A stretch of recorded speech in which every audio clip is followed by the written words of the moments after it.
Good morning students. Chapter number 5માં આપણે વધારાના સ્વાધ્યાયના દાખલા નંબર 19થી શરૂઆત કરીએ. એક સ્થળે આવેલ ટેલિફોનના કેબલમાં 4 લાંબા સીધા અને એક સમક્ષિતિજ તાર, જે દરેકમાંથી એક જ દિશામાં 1 એમ્પિયર વિદ્યુત પ્રવાહ પૂર્વથી પશ્ચિમ વહે છે. આ સ્થળે પૃથ્વીનું ચુંબકીય ક્ષેત્ર 0.39 ગોસ છે અને ડીપ કોણ 35 ડિગ્રી છે. મેગ્નેટિક ડેક્લિનેશન લગભગ શૂન્ય છે. આ કેબલની નીચે 4 સેન્ટીમીટર અંતરે પરિણામી ચુંબકીય ક્ષેત્રના મૂલ્ય કેટલા હશે?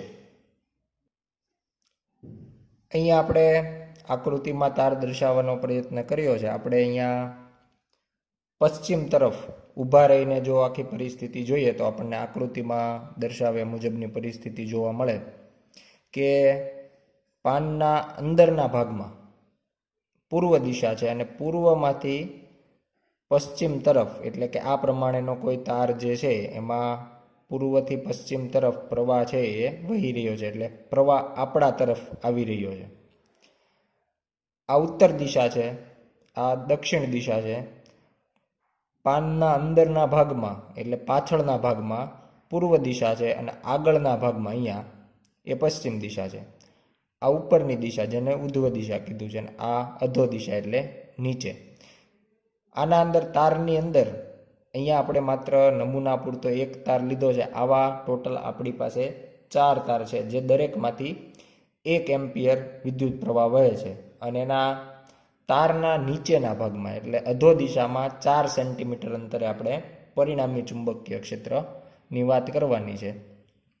તો હવે જો પ્રવાહ આપણા તરફ વહી રહ્યો હોય તો જમણા હાથના અંગૂઠાના નિયમની મદદથી એની આસપાસ વર્તુળાકાર ચુંબકીય ક્ષેત્ર આપણને મળે, જે આપણે આકૃતિમાં દર્શાવ્યા મુજબ બતાવી શકાય. હવે આપણે વાત કરીએ પૃથ્વીના ચુંબકીય ક્ષેત્રની. પૃથ્વી માટે જે ચુંબકીય ક્ષેત્ર છે એનો આપણને ડીપ કોણ આપવામાં આવ્યો છે 35 ડિગ્રી. એટલે જો આપણે નીચેના ભાગમાં 4 સેન્ટીમીટર અંતરે કોઈ બિંદુએ એવી ક્ષેત્રરેખા દર્શાવીએ તો આપણે આ મુજબ એ ક્ષેત્રરેખા દર્શાવી શકાય. એટલે ખરેખર દક્ષિણથી ઉત્તર તરફ જે ક્ષેત્રરેખાઓ છે એવી ઘણી બધી ક્ષેત્રરેખાઓ આપણે દર્શાવવી પડે, પણ આપણે જે બિંદુએ વાત કરવી છે ત્યાં આપણે એક ક્ષેત્રરેખા દર્શાવીએ અને એનો ડીપ કોણ લઈએ એટલે આ સમક્ષિતિજ દિશા થશે, એની સાથે એ 35 ડિગ્રીનો કોણ બનાવે છે. આના માટે આપણે સંજ્ઞા લઈએ. પૃથ્વીના ચુંબકીય ક્ષેત્ર માટે આપણે એને બી એવી સંજ્ઞા આપીએ તો એના આપણને 2 ઘટક મળશે. ઘટક દર્શાવી દઈએ. એક જે આપણે ઉધ્વ ઘટક કહીએ છીએ, જેને આપણે હોરિઝોન્ટલ ઘટક એટલે કે સમક્ષિતિજ ઘટક લઈએ BH, તો એના માટે લખી શકાય B cos phi. ચુંબકીય ક્ષેત્ર આપણને અહીંયા આપવામાં આવ્યું છે 0.39 અને ડીપ કોણ છે cos I અથવા phi લેતા હોઈએ તો cos 35.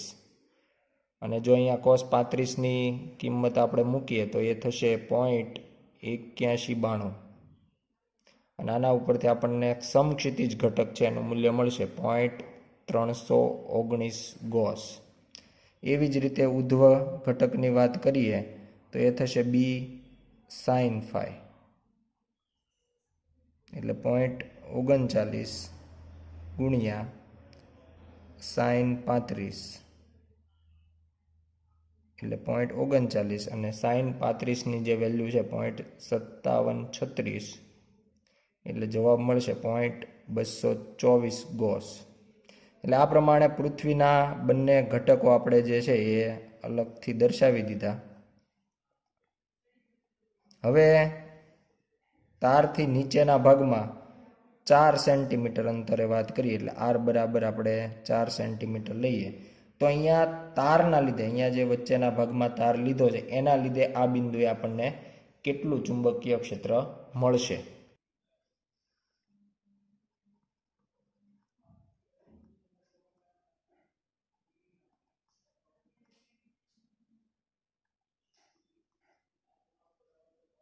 તો એના માટે આપણે અતિ લાંબા તારનું સમીકરણ વાપરીએ અને એને બી ડેશ એવું નામ આપીએ તો μ0I અપોન 2πr.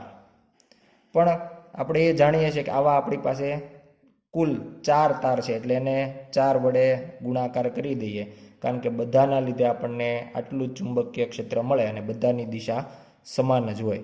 કિંમતો મૂકી દઈએ. 4π × 10⁻⁷. વિદ્યુત પ્રવાહ આપણને કહેવામાં આવ્યો છે 1 એમ્પિયર છેદમાં 2π અને અંતર 4 સેન્ટીમીટર, એટલે 4 × 10⁻². બધી જ કિંમતોની મદદથી આપણે ગણતરી કરીએ તો જવાબ મળશે 0.2 ગોસ.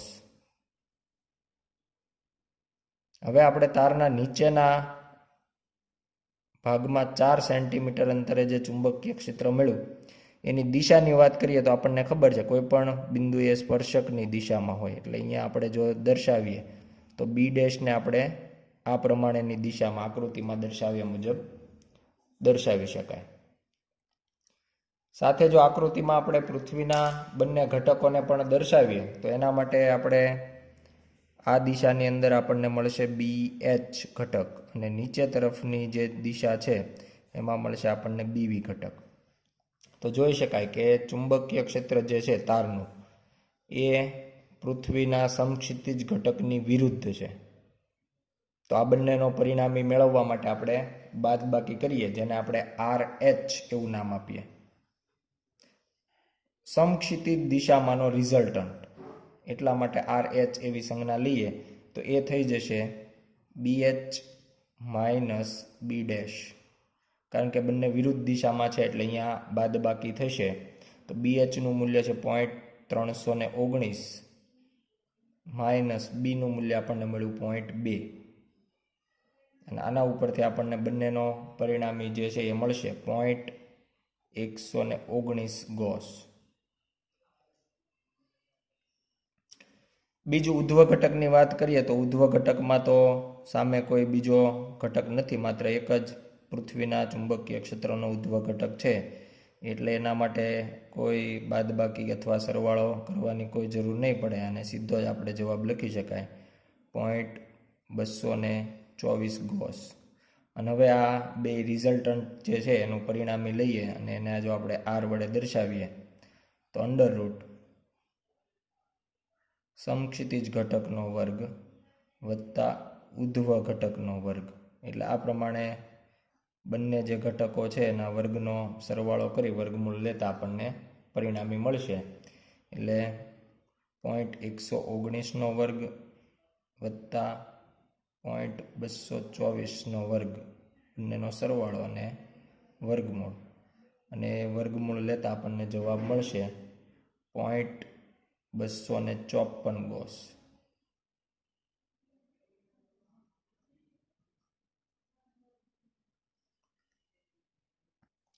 આ જે પરિણામી ચુંબકીય ક્ષેત્ર મળ્યું, જો એની દિશા પણ મેળવવી હોય તો આપણે tan થીટા વડે એની દિશા મેળવી શકાય. અને tan theta is equal to ઉધ્વ ઘટક એટલે RV છેદમાં RH, બંનેના મૂલ્યો આપણે ધ્યાનમાં લઈએ તો 0.224 ભાગ્યા 0.119, જેનો જવાબ આપણને મળશે 1.88. અને આના ઉપરથી હવે આપણે થીટા મેળવીએ તો થીટા લખી શકાય tan ઇન્વર્સ 1.88, જેનો જવાબ આપણને મળશે theta is equal two 62 degree.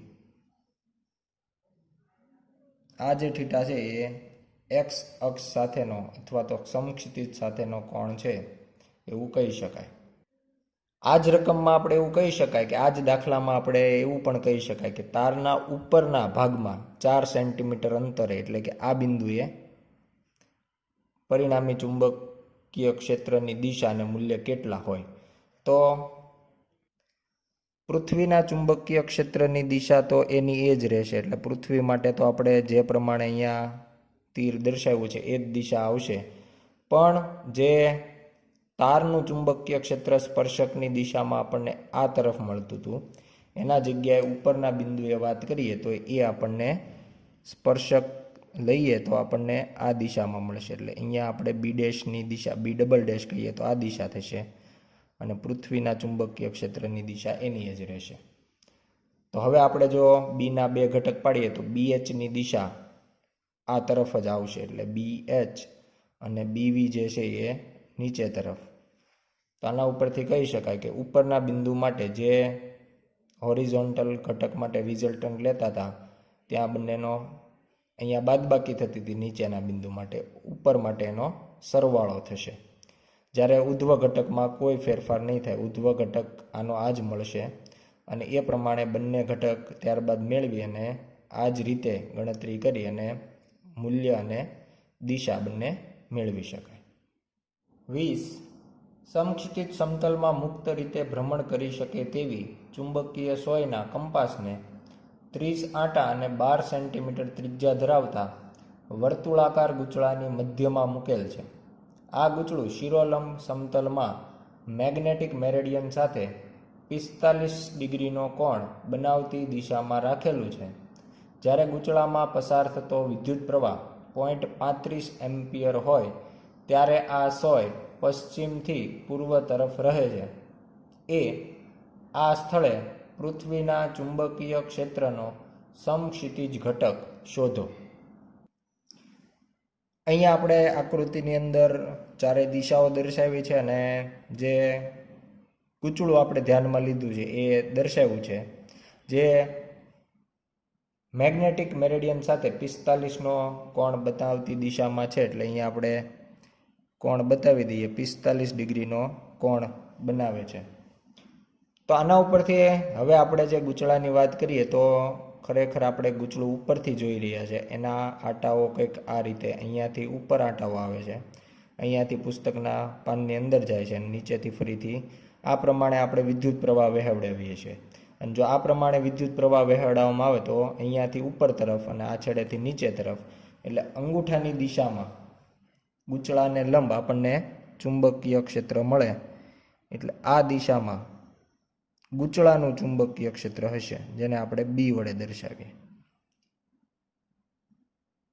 દક્ષિણથી ઉત્તર તરફ આપણને પૃથ્વીનું ચુંબકીય ક્ષેત્ર મળે. એટલે એન અને એસ એ મેગ્નેટિક મેરેડિયન જ છે અને એને આપણે BE વડે, પૃથ્વીનું ચુંબકીય ક્ષેત્ર છે એટલે BE વડે દર્શાવીએ. એટલે આ જે બંને ચુંબકીય ક્ષેત્ર છે એ આપણે આકૃતિમાં દર્શાવી દીધા.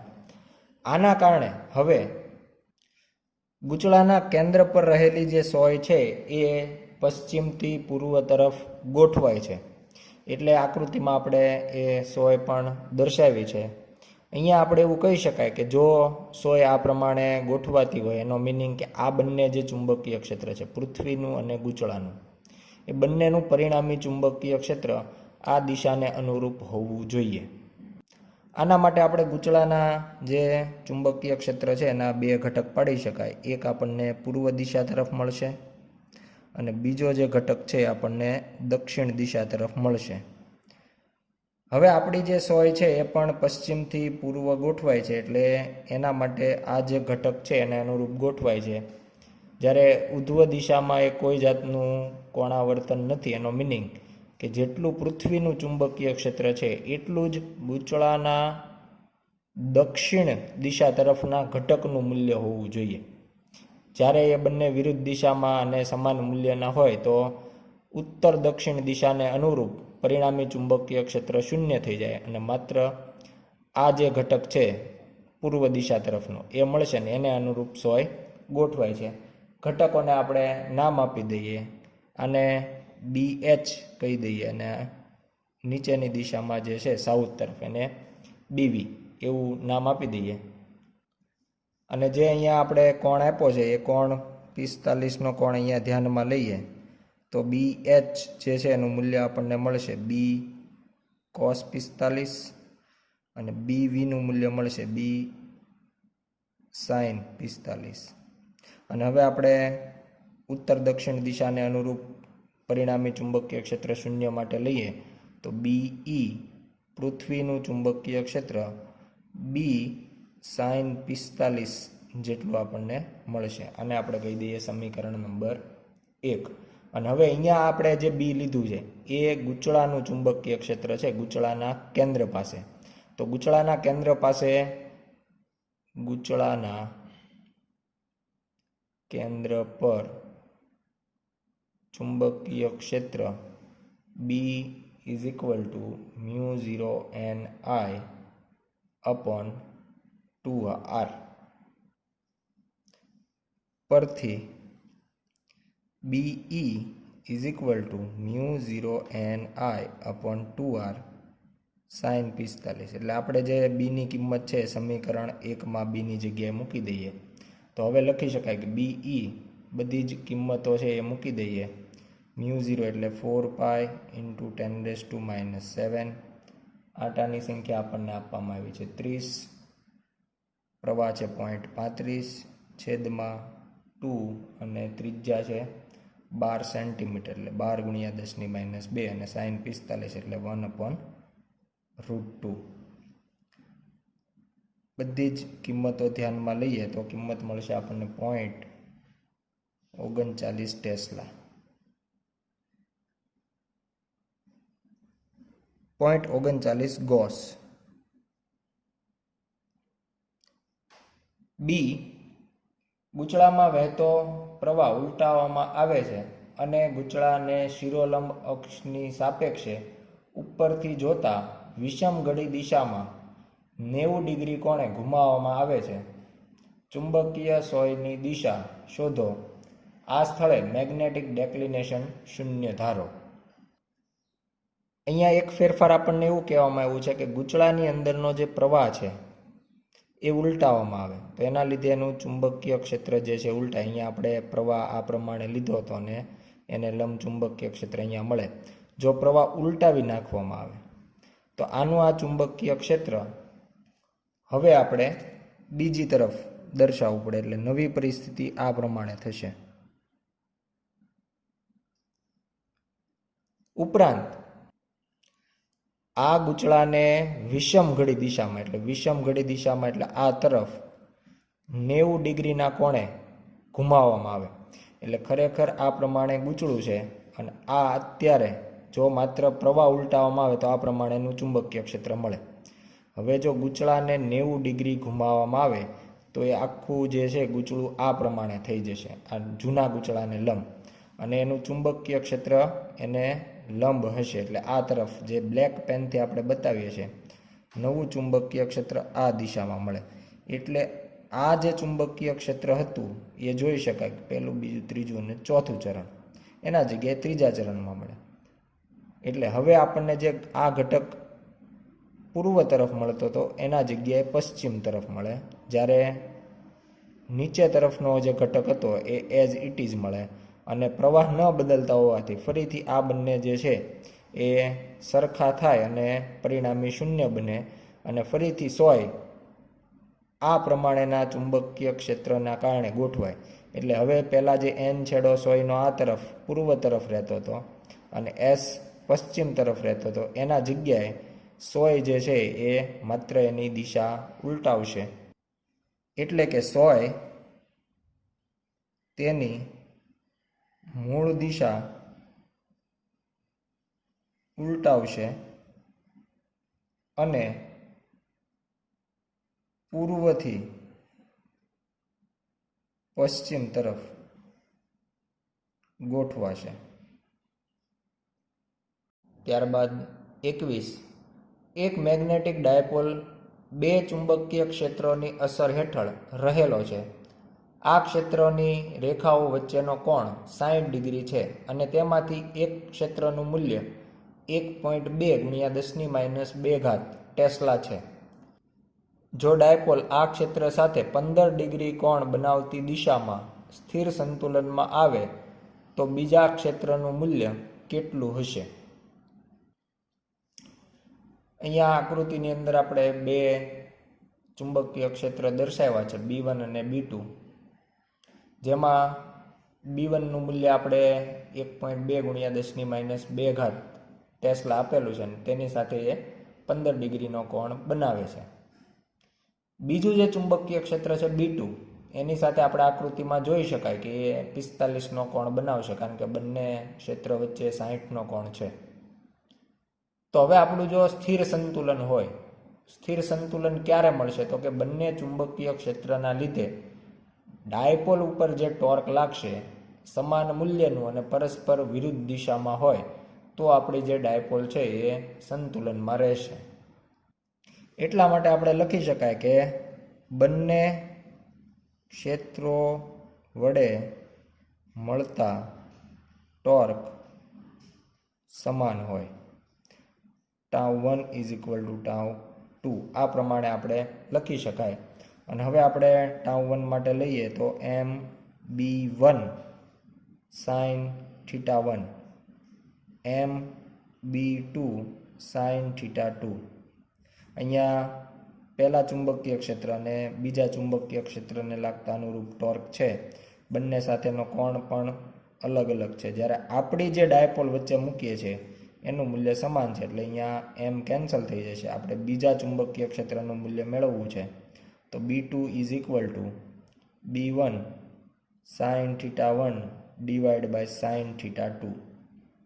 કિંમતો મૂકી દઈએ. પહેલું ચુંબકીય ક્ષેત્ર આપ્યું છે 1.2 × 10⁻², સાઇન 15. પહેલા ચુંબકીય ક્ષેત્ર સાથે 15નો કોણ છે, જ્યારે બીજા સાથે સાઇન 45.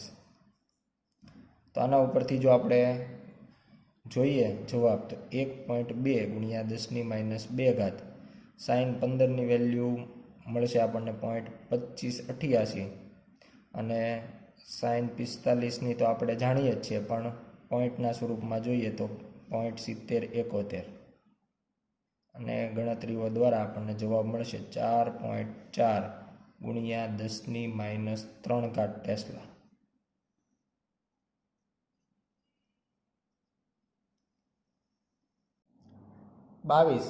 સમક્ષિતિજ દિશામાં ગતિ કરતો અને એક સરખી ઉર્જા 18 કિલો ઇલેક્ટ્રોન વોલ્ટ ધરાવતો ઇલેક્ટ્રોન બીમ તેની દિશાને લંબરૂપે સમક્ષિતિજ સમતલમાં 0.4 ગોસ જેટલું ચુંબકીય ક્ષેત્ર અનુભવે છે.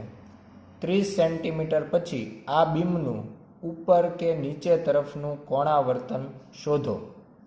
નોંધ: આ સ્વાધ્યાયના મૂલ્યો એ ધ્યાનમાં રાખીને આપવામાં આવ્યા છે કે તમને ટીવીમાં ઇલેક્ટ્રોન ગનમાંથી ઉત્સર્જિત થઈને તેના સ્ક્રીન પર આપાત થતા ઇલેક્ટ્રોન પર થતી પૃથ્વીના ચુંબકીય ક્ષેત્રની અસર સમજાવે. અહીંયા આપણને ઇલેક્ટ્રોનની ઉર્જા આપવામાં આવી છે, તો એ કિલો ઇલેક્ટ્રોન વોલ્ટમાં છે, તો એને આપણે સૌપ્રથમ જૂલમાં ફેરવીએ તો E માટેનું જે સમીકરણ આપણે લઈએ ઉર્જા માટેનું કે E = 1/mv², જે આપણને આપવામાં આવ્યું છે 18 કિલો ઇલેક્ટ્રોન વોલ્ટ. અને આને આપણે જૂલમાં ફેરવીએ તો 18 × 10⁻³ × 1.6 × 10⁻19 જૂલ. ઉપરાંત આ જે સૂત્ર આપણે લખ્યું છે તો એના ઉપરથી ઇલેક્ટ્રોનનો વેગ કેટલો હશે, તો એના માટે આપણે જો v² ને સૂત્રનો કરતા બનાવીએ તો v² = 2E/m અને આના ઉપરથી જો v લખવામાં આવે તો √2E/m આપણને મળશે. અહીંયા જે ઇલેક્ટ્રોન આપણે ચુંબકીય ક્ષેત્રમાં દાખલ કરીએ છીએ એ લંબ રૂપે દાખલ થાય છે, અને જ્યારે કોઈ વિદ્યુતભાર ચુંબકીય ક્ષેત્રને લંબ રૂપે દાખલ થાય તો એ વર્તુળાકાર પથ પર ગતિ કરતો હોય, અને એ વર્તુળાકાર પથની આપણે જો ત્રિજ્યા મેળવીએ તો એના માટે આપણે mv²/r એટલે કે કેન્દ્રગામી બળ છે એ ચુંબકીય બળ BE વડે પૂરું પડે છે એવું ગણી શકાય. એટલે આ પ્રમાણેનું સમીકરણ આવે અને આના ઉપરથી જો આપણે આરને સૂત્રનો કરતા બનાવીએ તો mv/EB સમીકરણ બનશે, જેની અંદર આપણે સમીકરણ 1 પરથી વીની કિંમત મૂકીએ એટલે √2E/m અને અહીંયા રૂટ એમ કેન્સલ કરીએ તો આપણને સમીકરણ મળશે અંડર રૂટ 2e m ના છેદમાં EB. આ જે કિંમતો છે એ આપણે મૂકી દઈએ અને જો ત્રિજ્યા મેળવીએ તો અંડર રૂટ 2 ઉર્જાને આપણે જૂલમાં ફેરવી નાખી છે એટલે 18 ગુણ્યા 10 ની 3 ઘાત ગુણ્યા 1.6 ગુણ્યા 10 ની -19 ઘાત ગુણ્યા એમ એટલે ઇલેક્ટ્રોનનું દળ 9.1 into 10⁻31 kg divide by E 1.6 into 10⁻19 અને ચુંબકીય ક્ષેત્ર આપણને કીધું છે 0.04 ગોસ 0.4 ગોસ એટલે 0.4 ગોસ ને ટેસ્લામાં ફેરવે એટલે -4 ઘાત થશે. બધી કિંમતો પરથી આપણને આર જે ત્રિજ્યા છે એ મળશે 11.3 મીટર. એટલે આ પ્રમાણેના માર્ગ ઉપર એ ગતિ કરશે. આકૃતિની અંદર આપણે એવો જ એક વર્તુળાકાર માર્ગ દર્શાવ્યો છે. એના માટે આપણે આ ઇલેક્ટ્રોનની વાત કરીએ કે એ બિંદુથી એ ગતિની શરૂઆત કરે છે અને 30 સેન્ટીમીટર જેટલો આગળ વધે એટલે એને આપણે એક્સ કહી દઈએ. તો એ ઉપર અથવા નીચે જે કોણાવર્તન અનુભવે એ આપણે આકૃતિ ઉપરથી કહી શકાય કે આગળ વધશે એ સી થી બી જેટલો, જેને આપણે એક્સ કહીએ છીએ, અને નીચે તરફ જે આવશે એ એસી જેટલો આવશે. અને એના માટે ધારો કે એ ઓ અને બી ઓ વચ્ચેનો કોણ આપણે થીટા વિચારી લઈએ. તો હવે આપણે જે નીચે તરફની વાત કરીએ છીએ તો એ વાય જેટલો આવતો હોય તો એના માટે આપણે લખી શકાય વાય એટલે કે આ એસી. તો એના માટે કહી શકાય કે ઓ એ માઇનસ ઓસી. ઓ એમાંથી જો ઓસી બાદ કરવામાં આવે તો આપણને વાય મળશે. ઓ એ એટલે થઈ જશે આખા વર્તુળની ત્રિજ્યા, જેને આપણે કહીએ છીએ આર, માઇનસ ઓસી. તો એના માટે આપણે આ ખૂણાનો ઉપયોગ કરીએ. ઓ થી બી સુધીનું અંતર એટલે કે આપણને ત્રિજ્યા જેટલું મળે આર. તો ખૂણાની જે પાસેની બાજુ છે તો એના માટે આપણે કોસ થીટા વાપરીએ તો cos theta is equal two પાસેની બાજુ છેદમાં કર્ણ, અને એના ઉપરથી પાસેની બાજુ ઓસી જે છે એ આપણને મળશે આર કોસ થીટા. એટલે ઓસી જે છે એ આર કોસ થીટા જેટલું બનશે. બંનેમાંથી આર કોમન લઈ લઈએ તો 1 માઇનસ કોસ થીટા. આ પ્રમાણે આપણને આરનું સમીકરણ મળશે. અને હવે અહીંયા આપણે કોસ થીટા માટે લખી શકાય કે વાય બરાબર આર કૌંસમાં 1 માઇનસ કોસ થીટા. તો કોસ થીટા માટે આપણે sign square theta plus cos square theta is equal two 1 પરથી કોસ થીટા જે છે એ લખી શકાય 1 minus sine square theta raise to 1/2. અને હવે આપણે જે અહીંયા આખો કૌંસ છે એની 1/2 ઘાત છે એનું જો વિસ્તરણ કરીએ તો y is equal to R કૌંસમાં 1 માઇનસ, જ્યારે 1/2 જેવી ખૂબ નાની ઘાત હોય ત્યારે આપણે વિસ્તરણમાં માત્ર પહેલાં બે જ પદ ધ્યાનમાં લઈએ એટલે 1 માઇનસ 1/2 સાઇન સ્ક્વેર થીટા. અને હવે આપણે જે કૌંસ છે એ ખોલી નાખીએ તો આર કૌંસમાં 1 minus 1 plus 1/2 sign square theta. આ પ્રમાણે થઈ જશે. 1 પ્લસ માઇનસ હોવાથી કેન્સલ એટલે જવાબ મળશે r/2 sign square theta. r/2 લખીએ તો 11.3 ભાગ્યા 2 ગુણ્યા સાઇન સ્ક્વેર થીટા. તો અહીંયા આપણે આકૃતિ ઉપરથી સાઇન થીટા લઈએ તો તો એ આપણને મળશે x/r, અને અહીંયા એનો વર્ગ છે એટલે x²/r². તો અહીંયા 11.3 આરનું મૂલ્ય હોવાથી એક આર જે છે એ કેન્સલ થઈ જશે, એટલે y બનશે x²/2r. જ્યાં કિંમતો મૂકીએ તો 30 સેન્ટીમીટર એટલે 30 × 10⁻²² આખાનો વર્ગ ભાગ્યા 2 × 11.3, અને જેનાથી આપણને વાયનો ફાઇનલ જે જવાબ છે એ મળશે 4 મિલીમીટર. 23મો દાખલો.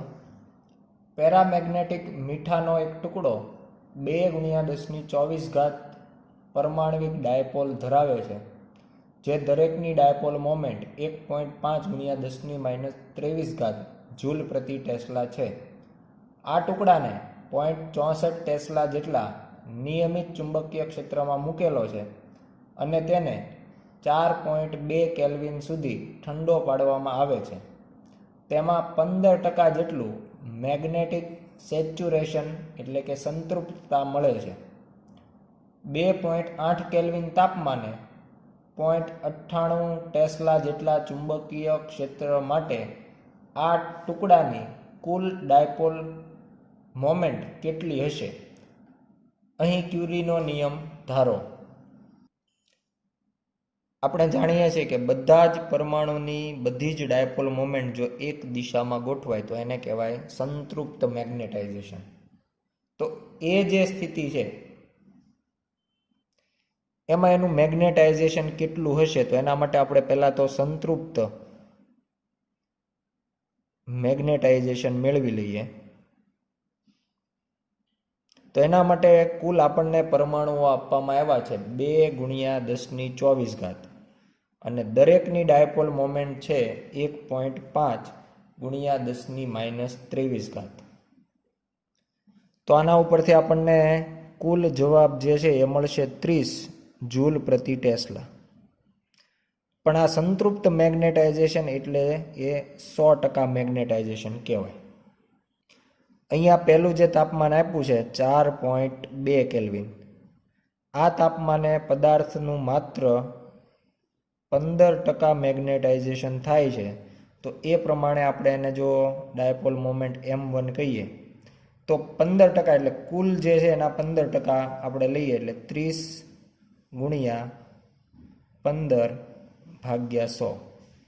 એટલે આ પ્રમાણે આપણને એની જે ડાયપોલ મોમેન્ટ છે એ મળશે 4.5 જૂલ પ્રતિ ટેસ્લા.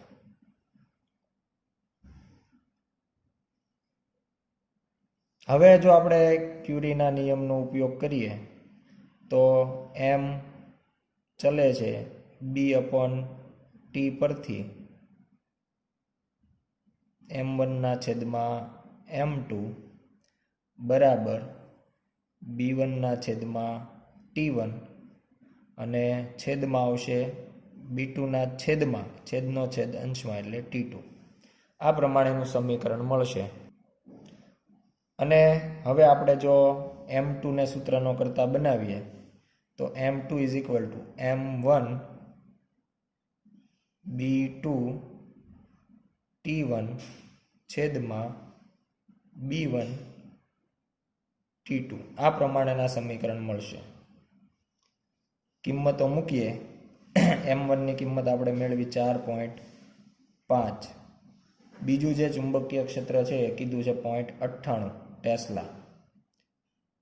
T1 4.2 કેલ્વિન તાપમાન. B1 0.84 tesla. અને નવું જે તાપમાન છે એ છે 2.8 કેલ્વિન. આ બધી કિંમતો પરથી આપણે m2 નો જવાબ મેળવીએ જે મળશે 7.9 જૂલ પ્રતિ ટેસ્લા.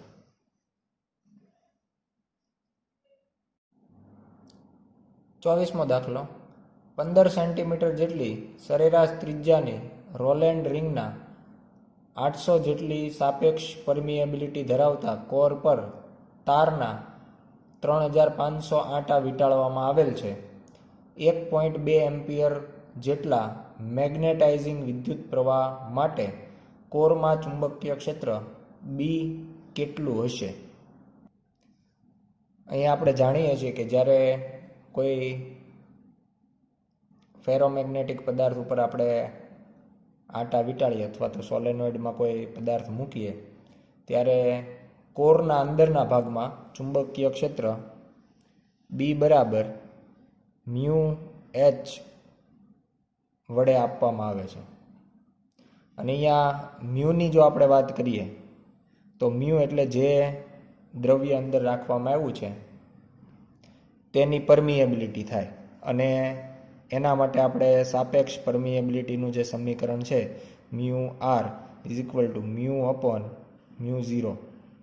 તો આ સમીકરણનો ઉપયોગ કરી અને મ્યુ બરાબર લખી શકાય મ્યુ 0 મ્યુ આર એચ. અને જ્યાં હવે આપણે એચની કિંમત મૂકીએ તો એન આઈ, એન એટલે એકમ લંબાઈ દીઠ આંટાની સંખ્યા, અને અહીંયા જે રિંગ લેવામાં આવી છે એના ઉપરથી આપણે મ્યુ 0 મ્યુ આર એન માટે કુલ આંટા છેદમાં લંબાઈ તરીકે આવી જશે પરિઘ ઇન્ટુ આઈ. આ પ્રમાણે ચુંબકીય ક્ષેત્રનું સમીકરણ બનશે. અને હવે આ સમીકરણની અંદર જે કાંઈ કિંમતો છે એ મૂકી દઈએ. B is equal to 4 pi into 10⁻⁷ into 800 3500. વિદ્યુત પ્રવાહ આપણને કહેવામાં આવ્યો છે 1.2 એમ્પિયર 1.2 ડિવાઈડ બાય 2 પાઈ, અને સરેરાશ ત્રિજ્યા આપણને કહેવામાં આવી છે 15 સેન્ટીમીટર એટલે 15 × 10⁻². અને આના ઉપરથી જવાબ મળશે 4.48 ટેસ્લા. એટલે આ પ્રમાણે આપણને 4.48 ટેસ્લા જેટલું ચુંબકીય ક્ષેત્ર મળશે. ત્યારબાદ જોઈએ 25. એક ઇલેક્ટ્રોનના સ્પિન કોણીય વેગમાન એસ અને કક્ષીય કોણીય વેગમાન એલ સાથે સંકળાયેલા મેગ્નેટિક મોમેન્ટ સદિશો અનુક્રમે મ્યુ એસ અને મ્યુ એલ ક્વોન્ટમ સિદ્ધાંત દ્વારા અનુમાનિત કરાય છે અને પ્રાયોગિક રીતે ઊંચી ચોકસાઈથી ચકાસેલ પણ છે, જેમના સૂત્રો આ મુજબ છે. Mu S is equal two minus E/m into S, mu L is equal two minus E/2m into L. આ બેમાંથી કયું પરિણામ પ્રચલિત ભૌતિકશાસ્ત્ર મુજબ ધારેલ પરિણામને મળતું આવે છે? પ્રચલિત યંત્રશાસ્ત્રનું પરિણામ સાબિત કરો. ચેપ્ટર નંબર 4ની અંદર પણ આ પ્રમાણેના આપણે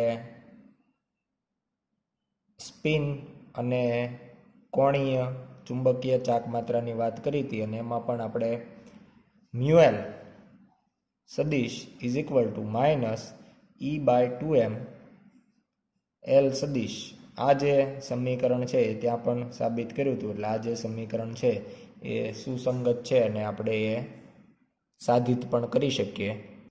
તો ડાયપોલ મોમેન્ટ અને કોણીય વેગમાન છે બંનેની વ્યાખ્યા પરથી આપણે સાબિત કરી શકીએ. તો મ્યુએલથી શરૂઆત કરીએ. મ્યુએલ ઇઝ ઇક્વલ ટુ આપણે એક આંટા માટે આઈ ઇન્ટુ એ લઈએ છીએ. જ્યારે એક ઇલેક્ટ્રોન ભ્રમણ કરે ત્યારે એના માટે આપણે વિદ્યુતભાર E અને ડિવાઈડ બાય એક આંટા માટે લીધેલ સમય, જેને આપણે આવર્તકાળ કહીએ છીએ T, એટલે I is equal two Q/T સમીકરણ વાપરીએ. અને ક્ષેત્રફળ તરીકે વર્તુળનું ક્ષેત્રફળ લઈએ તો πr², જ્યાં r એ ઇલેક્ટ્રોનના પરિભ્રમણ માર્ગની ત્રિજ્યા દર્શાવે છે. સમીકરણને સમીકરણ 1 એવું નામ આપી દઈએ. હવે આપણે વાત કરીએ કોણીય વેગમાનની L એટલે કે mvr, જ્યાં આપણે વેગ માટે લખી શકાય વેગ એટલે અંતરના છેદમાં સમય. એક રાઉન્ડ દરમિયાન 2πr જેટલું અંતર કાપે અને એના માટે આવર્તકાળ જેટલો સમય લેશે. એટલે આ જે છે એ વીની કિંમત થાય અને ઇન્ટુ આર. જેનાથી આપણને એલનું સમીકરણ મળશે 2πmr² એને કહી દઈએ સમીકરણ નંબર 2. અહીં આપણે સમીકરણ 1 અને 2 નો ગુણોત્તર લઈએ. સમીકરણ 1 અને સમીકરણ 2 નો ગુણોત્તર લેતા μL upon L is equal to μL માં આપણે લેશું E/T πr² divide by L તરીકે 2πmr² ભાગ્યા T જે છે એ છેદનો છેદ હોવાથી અંશમાં જશે. તો અહીંયા આપણે પાઈ કેન્સલ થશે, r² કેન્સલ થશે અને t કેન્સલ થશે અને પરિણામ સ્વરૂપ આપણને જવાબ મળશે E/2m. અને આના ઉપરથી જો આપણે μL ને સૂત્રનો કરતા બનાવીએ તો μL is equal two E/2m into L. આ પ્રમાણેનું સમીકરણ નંબર 3 મળશે. પરંતુ આ મૂલ્યની દ્રષ્ટિએ થાય. આપણે સૌ જાણીએ છીએ કે ઇલેક્ટ્રોન ભ્રમણ કરે છે એનો પોતાનો વિદ્યુત ભાર છે E, એ પોતે નેગેટિવ હોય છે. અને જો આપણે સદિશ સ્વરૂપે જ્યારે આ સમીકરણ લખીએ ત્યારે એના વિદ્યુતભારની નિશાનીને પણ આપણે ધ્યાનમાં લેવી પડે. એટલા માટે -E પ્રમાણે થશે. અને આના ઉપરથી આપણે સ્પષ્ટ કહી શકાય કે μL અને L બંનેની જે દિશા છે એ એકબીજાથી પરસ્પર વિરુદ્ધ હોય છે. પરંતુ જો આ પ્રમાણે સ્પિન માટે લેવામાં આવે એટલે μs/s કરવામાં આવે અને એનું મૂલ્ય જો E/m લાવવું હોય તો એ આપણા સમીકરણ નંબર 3 મુજબ જોઈએ તો એ એના કરતાં બમણું મૂલ્ય થાય કે જે વિરોધાભાસ ઉપજાવે છે, જે ખરેખર પ્રચલિત યંત્રશાસ્ત્રથી નહીં પણ ક્વોન્ટમ યંત્રશાસ્ત્રની મદદથી મળે છે.